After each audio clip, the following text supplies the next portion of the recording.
ان الحمد لله وحده والصلاة والسلام على من لا نبی بعد۔ سورہ حج کا آخری رکوع ہے، 17ویں پارے کا آخری صفحہ۔ اعوذ باللہ السمیع العلیم من الشیطان الرجیم من ہمزہ ونفخہ ونفثہ۔ بسم اللہ الرحمن الرحیم۔ یا ایہا الناس ضرب مثل فاستمعوا له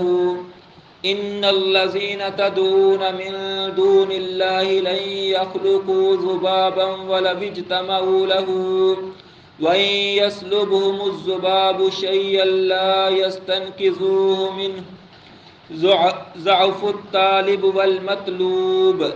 ما قدر الله حق قدره ان اللہ لقوی عزیز۔ اللہ یصطفی من الملائکۃ رسلا ومن الناس ان اللہ سمیع بصیر۔ یعلم ما بین ایدیہم وما خلفہم وإلی اللہ ترجع الامور۔ اللہ رب العالمین، اللہ احکم الحاکمین، اللہ رب الرحمن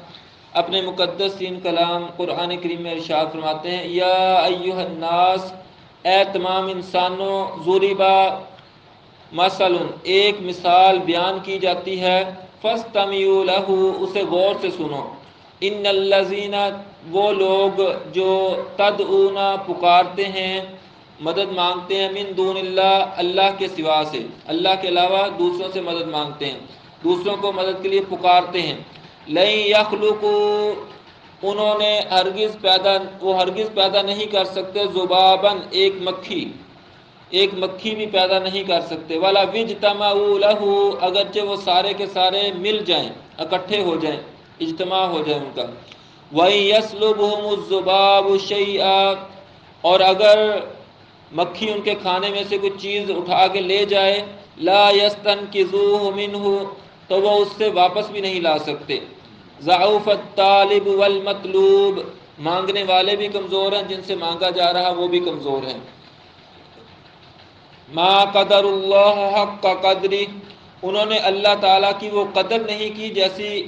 قدر کرنے کا حق تھا، جیسا اللہ کی قدر کرنے کا حق تھا وہ قدر انہوں نے نہیں کی۔ ان اللہ لقوی عزیز، بے شک اللہ تبارک تعالیٰ ضرور بضرور قوی ہے، بہت طاقت والا ہے، عزیز زبردست ہے، عزت والا ہے۔ اللہ، بے شک اللہ تبارک تعالیٰ، یصطفی، وہ چن لیتا ہے، اللہ تعالیٰ چن لیتا ہے، من الملائکۃ، فرشتوں میں سے، رسلاً، رسول، ومن الناس، اور لوگوں میں سے بھی، ان اللہ، بے شک اللہ تعالیٰ، سمیع بصیر، خوب سننے والا، خوب دیکھنے والا ہے، یعلم، وہ جانتا ہے، ما بین ایدیہم، جو کچھ ان کے سامنے ہے، وما خلفہم، جو پیچھے گزر چکا ہے، وإلی اللہ ترجع الامور، اور تمام کاموں کا لوٹنا اللہ ہی کی طرف ہے، رجوع اللہ ہی کی طرف ہے۔ تو یہاں پر جو پہلی آیت ہم نے پڑھی اس کے اندر اللہ تعالیٰ طرف فرماتے ہیں، یا ایھا الناس ضرب مثل، ضرب کا مطلب ہوتا ہے مارنا کسی چیز کو، تو مثال یعنی بیان کی جاتی، مثال ماری جاتی، مثلا یہ کہ ایک مثال جو ہے وہ تمہارے لیے بیان کی جا رہی ہے کہ اس طرح سے بھی ہو سکتا ہے۔ تو وہ کیا ہے؟ اللہ تعالیٰ فرماتے ہیں کہ جو لوگ اللہ کے سوا کو پکارتے ہیں، پہلے بھی بتایا گیا تھا کہ کائنات میں دو چیزیں ہیں، ایک اللہ ہے، باقی سب من دون اللہ ہے، ٹھیک ہے نا؟ اور اچھا، بعض علماء نے کہا ہے کہ نہیں جی، یہ جو من دون اللہ نا، اس میں یہ بت وغیرہ شامل ہیں، انبیاء اور رسول اور جو ہے نا وہ بزرگ شامل نہیں ہیں،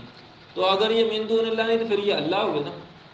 تو دنیا میں کائنات میں ہے ہی دو چیزیں ہیں، ایک اللہ ہے، باقی من دون اللہ ہے، ٹھیک ہے نا؟ اور اللہ تبارک تعالیٰ اکیلا ہے، واحد ہے، قہار ہے، احد ہے، ٹھیک ہے نا؟ اس کے ساتھ کوئی شریک ہی نہیں ہے، تو باقی سارے من دون اللہ میں گنے جائیں گے، خواہ وہ بڑے سے بڑا ہو، خواہ چھوٹے سے چھوٹا ہو، خواہ وہ انسان ہو، جن ہو، فرشتے ہوں، ٹھیک ہے نا؟ ہر کوئی جو ہے وہ من دون اللہ میں شامل ہے۔ تو اللہ تعالیٰ فرماتے ہیں یہ سارے من دون اللہ جو ہیں وہ لن یخلقو، یہاں لن کا مطلب یہ جو ہرگز نہیں، ٹھیک ہے نا؟ یہ مستقبل کے لیے آتا ہے، یعنی کہ نہ کبھی ماضی میں ایسا ہوا ہے، نہ حال میں ہو رہا ہے، نہ مستقبل میں کبھی ہو سکتا ہے کہ کوئی ایک مکھی پیدا کر دے، یعنی مستقبل میں بھی قیامت تک کے لیے چیلنج ہے کہ ایک مکھی بھی پیدا نہیں کر سکتے،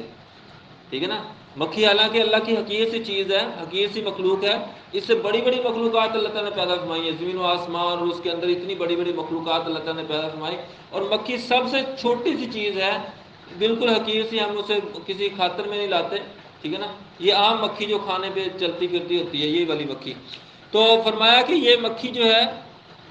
یہ بھی پیدا نہیں کر سکتے، والا وجتمع لہ، سارے کے سارے مل جائیں، جتنے بھی بڑے سے بڑے جس کو وہ اپنا حاجت روا مشکل کشا مانتے ہیں، سارے کے سارے مل کر بھی ایک مکھی پیدا نہیں کر سکتے۔ اور مکھی پیدا کرنا تو دور کی بات، اگر مکھی جو ہے وہ کھانے میں سے کوئی چیز لے کے اڑ جائے تو واپس بھی نہیں لا سکتے، اتنے کمزور ہیں جن سے یہ مانگ رہے ہیں، یہ خود بھی کمزور ہیں جو مانگ رہے ہیں، اور جن سے یہ مانگ رہے ہیں وہ بھی کمزور ہیں۔ تو یہ کمزوروں کو چھوڑ کر اللہ رب العالمین سے مدد مانگی ہے، جو لقوی عزیز، وہ یقیناً بہت طاقت والا اور بڑا عزت والا ہے۔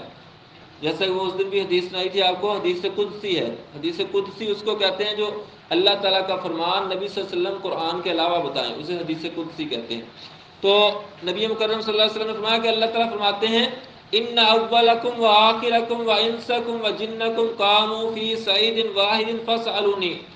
کہ اگر سارے کے سارے انسان، سارے کے سارے جن، جتنے آ چکے ہیں، جتنے قیامت تک آئیں گے، سارے انسان سارے جن ایک میدان کے اندر جمع ہو جائیں اور اللہ تعالیٰ سے مانگنا شروع کر دیں، جس کو جو حاجت ہو وہ مانگ لے، جس کو جو ضرورت ہو وہ مانگ لے، جو زیادہ سے زیادہ مانگ سکتا ہے خزانے مانگ لے، جو مرضی مانگ لے، تو اللہ تعالیٰ سب کو عطا کر دے، جو کچھ انہوں نے مانگا سب کو وہ سب کچھ عطا کر دے۔ تو سب کو سب کچھ عطا کرنے کے بعد بھی اللہ تعالیٰ کے خزانوں میں اتنی کمی بھی نہیں آتی جتنی ایک سمندر کے اندر سوئی کو ڈبو کر نکال لیں تو سوئی کے ساتھ حقیر سا جو پانی کا قطرہ لگ جاتا ہے، وہ سمندر کے پانی میں جو تھوڑی سی کمی کر دیتا ہے، اتنی کمی بھی اللہ کے خزانوں میں نہیں آتی، سب کو سب کچھ دینے کے بعد بھی۔ اتنا بڑا گنج بخش اور اتنا بڑا خزانوں کا مالک اللہ تعالیٰ، اس کو چھوڑ کر ایسوں سے مدد مانگنا جو ایک مکھی بھی پیدا نہیں کر سکتے، مکھی کھانے سے کوئی چیز لے کے اڑ جائے تو واپس بھی نہیں لا سکتے۔ اچھا مزے کی بات یہ کہ امریکہ کے ایک سائنسدان نے نا، اس کو یہ آیت پہنچی تو اس نے کہا کہ یہ کیسے ہو سکتا ہے کہ مکھی بلا اس کے کھانے کی چیز لے جائے تو واپس نہیں لا سکتے، یہ کیا بات ہوئی؟ تو اس نے جو ہے وہ اپنا کیک رکھا، مکھی آئی، اس نے کھایا، کھا کے وہ ابھی اڑی، اس نے فوراً پکڑا لیبارٹری کے اندر ہی، اس کو پکڑ کے اس کو چیر پھاڑ کے اس کا آپریشن کیا، تو دیکھا وہ ہے ہی کچھ نہیں، کیک کی نام و نشان نہیں بچا ہوا۔ تو اس نے جائزہ لیا سارا لے کے، اس نے جو ہے وہ رزلٹ یہ نکالا کہ مکھی کے منہ کے اندر ہی اللہ تعالیٰ نے ایسے ریسیپٹر پیدا کیے ہیں جو ہضم کر کے بعد میں اندر لے کے جاتے ہیں، پیٹ میں بعد میں جاتا ہے، ہضم پہلے ہو جاتا ہے۔ تو ہضم جب ہوگی چیز تو پھر تو نکل نہیں سکتی، ہضم ہونے سے پہلے پہلے نکل سکتی ہے نا، ہمیں جب کیا آتی ہے تو وہ ہضم ہونے سے پہلے پہلے آتی ہے، جب ہضم ہو جاتی ہے پھر تو وہ دوسرے راستے سے نکلتی ہے۔ تو اللہ تعالیٰ نے کیسا یعنی چیلنج فرما دیا کہ مستقبل میں بھی کبھی قیامت تک کے لیے کوئی بھی ایک مکھی پیدا نہیں کر سکتے، مکھی کھانے سے لے کر چیز اڑ جائے تو واپس نہیں لا سکتے۔ تو اللہ تبارک تعالیٰ فرماتے ہیں وما قدر اللہ حق قدر، انہوں نے اللہ تعالیٰ کی ایسی قدر نہیں کی جیسی قدر کرنی چاہیے تھی۔ اللہ تعالیٰ کی تو بہت زیادہ قدر کرنی چاہیے تھی، اللہ نے پیدا کیا ہم سب کو، کچھ بھی نہیں تھا ہمارے پاس، اللہ نے سب کچھ عطا فرمایا ہے، ٹھیک ہے نا۔ ایک یعنی کہ ہماری جو ہے وہ ایک آنکھ خدا نہ خواستہ ضائع ہو جائے تو پوری دنیا مل کر وہ دوبارہ واپس نہیں لا سکتی، ٹھیک ہے نا۔ اور جو ہے وہ ایک حصہ تھوڑا سا خراب ہو جائے تو وہ دوبارہ یعنی بننا مشکل ہو جاتا ہے، اس جیسے یعنی کہ کتنے پاپڑ بیلنے پڑتے ہیں، ایک گردہ کسی کا خراب ہو جائے تو وہ کتنے کروڑوں روپے کا گردہ لیتے ہیں، ٹھیک ہے نا۔ تو اللہ تعالیٰ نے یہ فری میں ہمیں اتنا سارا سامان دیا ہوا ہے، کروڑوں روپے کے ہم یعنی کروڑوں روپے کے اعضاء ہمارے پاس ہیں، ہم کروڑوں کے مالک ہیں، لیکن اللہ کا شکر ادا نہیں کرتے۔ اللہ تعالیٰ کا شکر ادا کرنا چاہیے اور اللہ کی قدر کرنی چاہیے جیسی کرنے کا حق ہے۔